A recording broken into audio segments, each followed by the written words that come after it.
What is kind of the message when the expectations are as high as they are and the group in there is as kind of experienced as it is? You know what, they realize where we are, and there are going to be those expectations, but it really only matters what we expect out of ourselves, and I don't know that you can expect much more. So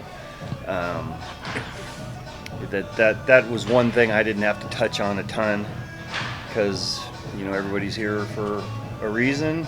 We had a great year last year, finishing in a spot to where we feel like there's more on our plate.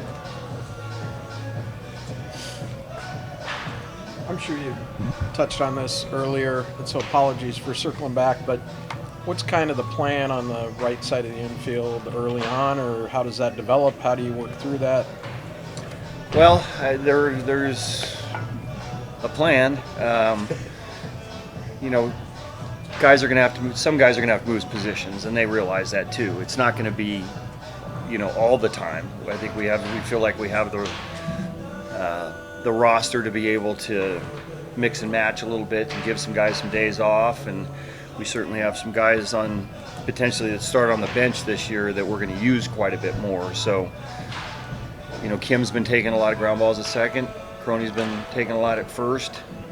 With no more shifting, you have two basically shortstops over on that side of the infield, which isn't a bad thing.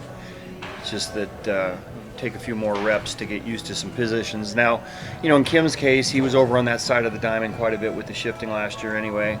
Crony can play anywhere, but with Hassan going off, and he'll be playing short with Korea, maybe a few less reps, but I feel good about the fact that he was over on that side of the diamond quite a bit last year anyway.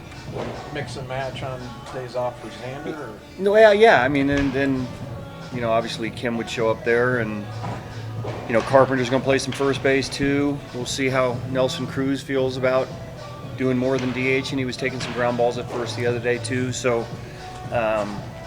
we have the option to do some things a little bit differently, but as we sit here right now, that probably gets the brunt of the time over on that side. Who's pitching on Friday? Nick Martinez.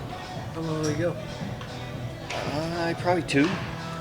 When do you start working in the other guys that are trying to fill out your organizational depth? Weathers, Honeywell, Weathers and Groom are right behind him. Okay. All right. How excited are you to see those guys, the guys that are your 7 through 10? Right. Depth pieces, if you've seen especially over the last few years, are huge. So, we felt like we took care of it some with, Waka being here, but we were pretty, I wouldn't say lucky, but we were pretty healthy last year. And, a couple guys go down, now you're all of a sudden you're looking for significant contributions from the groups that you're talking about. So it'll be good to see them and give them some extra reps here, especially early.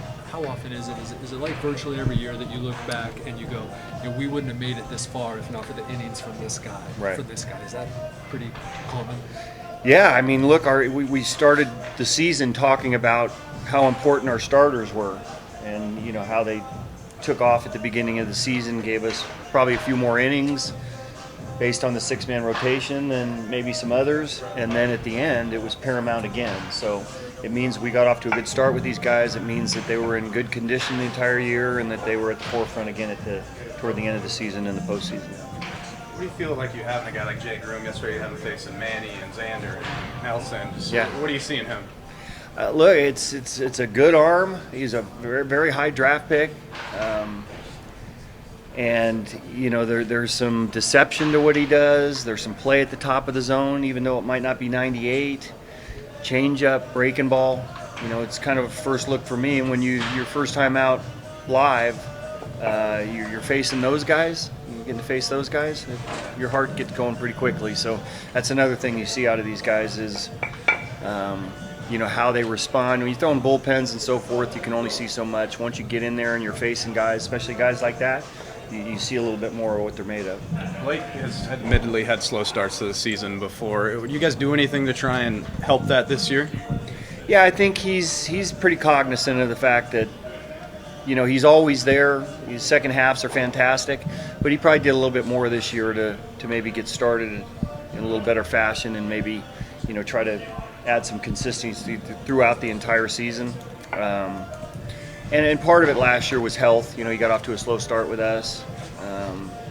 Even when he took the mound, his first few times, innings weren't there. So hopefully we get him up to speed right away, and he's on time with everybody else. What's Joe's influence on the clubhouse beyond what he does on the field? Yeah, it's amazing. You know, we talk a lot about Manny, but you also have to, you know, on the pitching end, talk about Joe, and that's where he's come to in his career. You know, it's everything that he embraced last year. He gets the opening day start. You know, becomes a leader of the staff, signs a contract, pitches unbelievably in the postseason.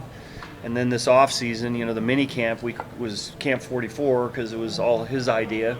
And afterwards, you know, they're going out to dinner because of him. They're going down in a pool and holding their breath as long as they can, doing all those things that kind of made him who he is. So he's embraced this role, and he's handled it beautifully, especially for someone who's, you know, a local guy in the area.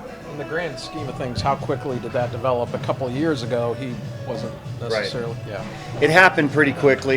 You know, coming into this season, I think he felt like he was ready for that.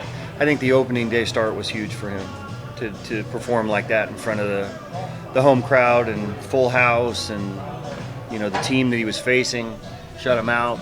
It was pretty good, and I think from that point on, he's taken it to another level. As someone who was a young catcher in a camp before, for a guy like Luis Campusano, like how much can be gleaned from camp working with pitchers, getting to know them? Oh, it's huge, you know, because he didn't get a ton of time here last year. So this is the time that he needs to learn them. They need to learn him. They have to know that he's committed to this, and you know, he's going to be catching everybody. So, you know, spring training is a big deal for him. He wants to acclimate and show these guys that he's ready for this time. What are the intricacies about the way he needs to kind of go about doing that? Just communication with these guys, listening, letting them know that, you know, a lot of listening, especially with the older pitchers, but also letting them know that he's prepared. So when it's communication after bullpen, communication after live, those are his times to really show these guys that he's up to speed and he's committed to it.